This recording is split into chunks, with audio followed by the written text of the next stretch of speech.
Good morning, students. We are going to start new chapter, that is vector algebra. This topic you might have studied in your physics. In daily life, we come across many quantities which require only magnitude to specify it. जैसे length, तो यहाँ पर हमें केवल magnitude बताना है कि ये स्केल या ये टेबल या ये कपड़ा कितना लंबा है, कितनी इसकी लेंथ है। वहाँ कोई डायरेक्शन की आवश्यकता नहीं होती। Time, distance, speed, area, volume, temperature, work, ये सब क्वांटिटीज़ ऐसी हैं जिसमें हमें केवल मैग्नीट्यूड की ज़रूरत पड़ती है, एक ही वैल्यू की ज़रूरत पड़ती है। वहाँ कोई डायरेक्शन की आवश्यकता नहीं होती है। So such quantities which require only one value, that is magnitude, which is a real number, are called scalar quantities. And in some cases we require the magnitude as well as the direction. जैसे आपने अपने किसी दोस्त को ball pass करी, आपको उसे catch कराना है, तो आप किस फोर्स से उस बॉल को फेंकेंगे और किस डायरेक्शन में फेंकेंगे, उसके अकॉर्डिंगली हम बता सकते हैं कि उसका दोस्त आपका दोस्त बॉल कैच कर सकता है या नहीं कर सकता है। तो वहाँ पर हमें फोर्स के साथ साथ डायरेक्शन की भी आवश्यकता पड़ रही है। ऐसे ही हमारे पास कुछ और क्वांटिटीज़ भी हैं, जैसे displacement, velocity, acceleration, weight, momentum वगैरह, जिसमें हमें मैग्नीट्यूड के साथ साथ डायरेक्शन भी बताना पड़ता है। उन्हें हम वेक्टर क्वांटिटीज़ कहते हैं। A quantity which involves muscular strength, that is magnitude, and direction, they are called vectors. अब कुछ बेसिक कॉन्सेप्ट्स इसके पहले स्टडी करेंगे। If we have any line in a plane और in 3-dimensional space, then this line can be given 2 directions, क्योंकि line को हम कैसे डिफाइन करते हैं, which have arrows on both sides and can be extended in both the directions. So this line can be given 2 directions by means of arrowheads. लेकिन a line with one of these directions prescribed, it is called directed line. अगर line पर एक direction हमने specify करा हुआ है तो इसे हम डायरेक्टेड लाइन कहेंगे। जैसे ये डायरेक्टेड लाइन है, ये भी हमारी डायरेक्टेड लाइन है। और इसके अलावा अगर हमने इस पे 2 पॉइंट्स स्पेसिफाई करके उसका मैग्नीट्यूड के साथ साथ डायरेक्शन भी बता दिया, then it is called directed line segment. तो ये ए बी लाइन सेगमेंट थी हमारी, लेकिन इसके साथ हमने डायरेक्शन भी स्पेसिफाई कर दिया, इसका मैग्नीट्यूड स्मॉल ए ले लिया, then this A B it is called the directed line segment. So it has magnitude as well as direction. जो हमारी डायरेक्टेड लाइन सेगमेंट है, ये एक वेक्टर है, क्योंकि इसमें हमने मैग्नीट्यूड भी बताया और डायरेक्शन भी बताया है।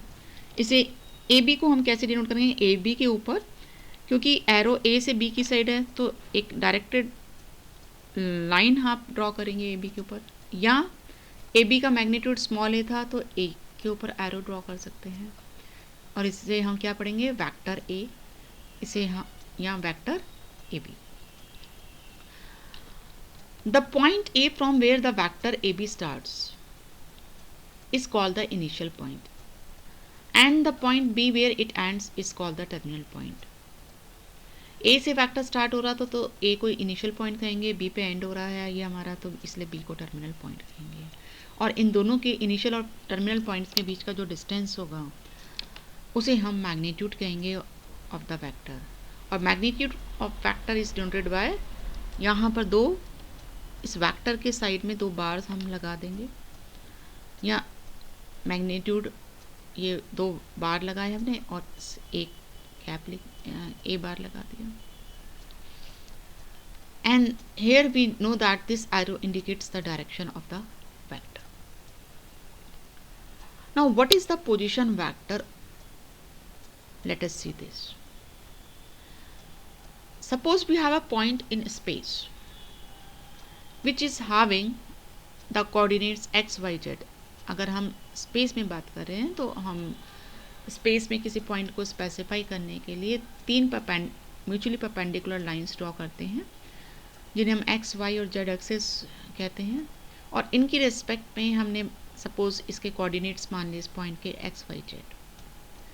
तो इस पॉइंट को जब हम ओरिजिन से ज्वाइन करेंगे तो ये जो डायरेक्टेड लाइन आएगी हमारे पास, वो भी डायरेक्टेड लाइन सेगमेंट होगा। This is called the position vector of the point P with respect to origin. तो OP vector it is called the position vector. Suppose इसका मैग्नीट्यूड हमने स्मॉल r से डिनोट किया तो हम इसको r वेक्टर से भी डिनोट कर सकते हैं। और इसका मैग्नीट्यूड कैसे फाइंड आउट होगा? Magnitude is equal to √x² + y² + z²। Now the direction cosines of the vector. Suppose we have a point in space having coordinates x, y, z, and OP is the position vector of this point. Suppose this position vector OP, it is making an angle alpha with x-axis, beta with y-axis, and gamma with z-axis. Then cos alpha will be cos beta and cos gamma. They are called the direction cosines of the vector r। अगर किसी point का position vector alpha, beta, gamma angle X axis, Y axis और Z axis के साथ बना रहे हैं तो अल्फा, बीटा, गामा को हम डायरेक्शन एंगल्स कहेंगे, और इनके जो कोसाइंस होंगे that is cos alpha, cos beta, cos gamma, इसे हम डायरेक्शन कोसाइंस कहेंगे। और इन डायरेक्शन कोसाइंस को हम L, M और N से रिप्रेजेंट करते हैं। अब हम इन डायरेक्शन रेशियोज और डायरेक्शन एंगल्स और डायरेक्शन कोसाइंस में और magnitude that is of the vector जो है इसमें रिलेशनशिप देखेंगे।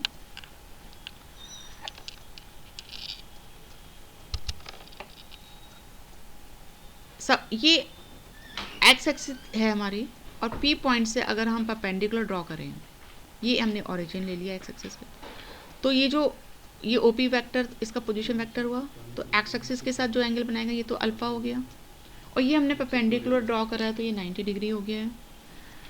तो ये एंगल हमने अल्फा माना था।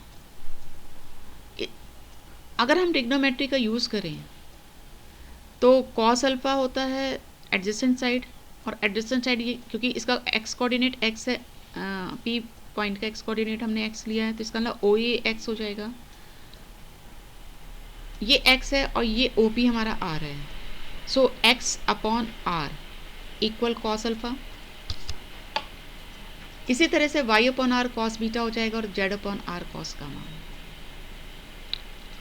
तो यहाँ से हम कॉस अल्फा को हम एल से रिप्रेजेंट करते हैं, कॉस बीटा को एम से और कॉस गामा को एन से, तो हमारे पास मिल जाएगा X equal to L R, Y equal to M R and Z equal to N are.